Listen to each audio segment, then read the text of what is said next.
Un entrepôt dans la banlieue de Nantes. Tronçonneuse et casque de protection à la main, Olivier n'a rien du bodyguard. Je vais couper un petit arbuste chez un client, juste à côté, et je prends la remorque parce que c'est plus simple pour évacuer les déchets, quoi.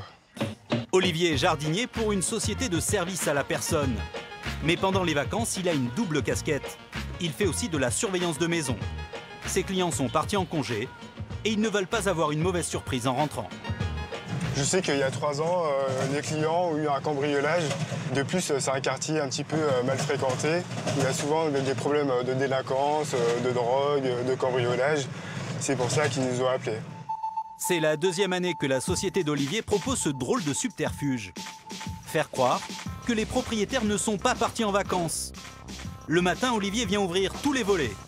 Et le soir, il reviendra les fermer. Facture pour le propriétaire, 30 € par jour pour 1 heure de travail. Je regarde un petit peu partout pour voir si tout est en ordre, s'il n'y a pas eu d'infraction concernant les volets. Je fais un petit peu le tour de toutes les pièces pour voir si tout va bien. La boîte aux lettres pleine à ras-bord, c'est souvent un indice pour les cambrioleurs. Alors Olivier prend bien soin de relever le courrier. À l'origine, Olivier n'était que jardinier ici. C'est lui qui a installé ce carré potager. Lorsqu'il a parlé de la surveillance de domicile à ses clients, ces grands voyageurs n'ont pas hésité une seule seconde. Depuis, chaque fois qu'ils partent 1 fois par mois en moyenne, ils lui demandent de venir simuler une présence chez eux. Et pour le même prix, de s'occuper de leurs nombreux animaux. Il y a un canard au fond du jardin aussi. Ah donc il faut que tu t'occupes aussi? Je m'occupe du canard aussi. Et tu t'y connais en canard?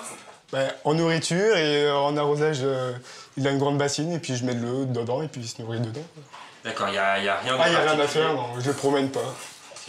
Le canard n'est pas trop exigeant. Et grâce à Olivier, les propriétaires peuvent partir en congé sans emmener leurs animaux avec eux. L'homme qui a eu l'idée de proposer ce service d'un nouveau genre, c'est le frère d'Olivier, Stéphane Chenu. Bonjour. Bonjour. Il y a quelque chose en particulier? À tout juste 31 ans, il dirige une entreprise qui propose des heures de ménage, de jardinage ou encore de repassage. Mais Stéphane était face à une équation économique. Il emploie 34 personnes, toutes en CDI, pour pouvoir répondre aux besoins de ses clients. Le problème, c'est que quand ils partent en vacances, ils font beaucoup moins appel à ses employés. Là, le mardi, je vois qu'elle a rien le mardi. Bah non, le mardi, sa cliente a déménagé, donc du coup, elle a plus rien. Le jeudi matin ou sinon. Conséquence, pendant l'été, Stéphane payait ses salariés à ne rien faire. Alors il y a 2 ans, il a mis en place la surveillance de domicile pour boucher les trous dans les emplois du temps. Que feraient vos salariés si cette prestation n'existait pas? On trouverait à les occuper, sans doute, mais c'est pas sûr. Et effectivement, ça peut arriver que certaines, en plein été, soient payées à rester à la maison parce qu'on n'a rien d'autre à leur faire faire.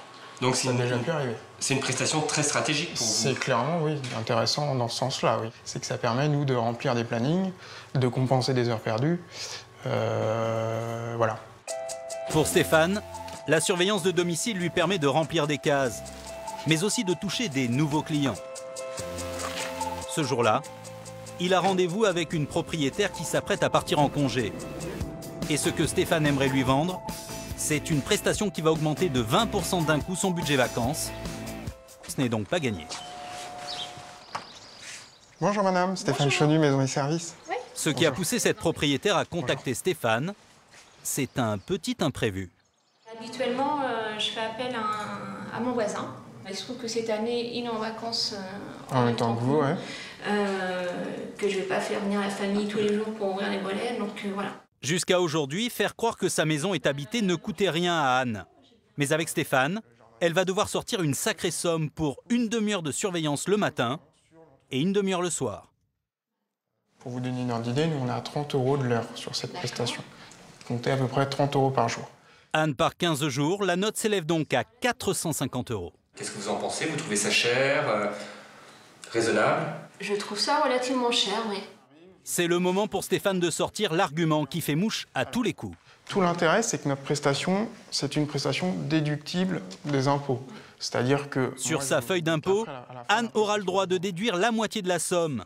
C'est écrit en gros sur le contrat. C'est le gros avantage quand on s'adresse à une société de service à la personne. À l'arrivée, Anne a presque l'impression de faire une affaire. Si c'est pour que je parte en vacances tranquille, et ben je paye les 225. Partir tranquille. Sur ce nouveau marché, il y a un service qui prend de plus en plus d'ampleur. Un service qui permet pour le même prix de surveiller votre maison jour et nuit avec des gardiens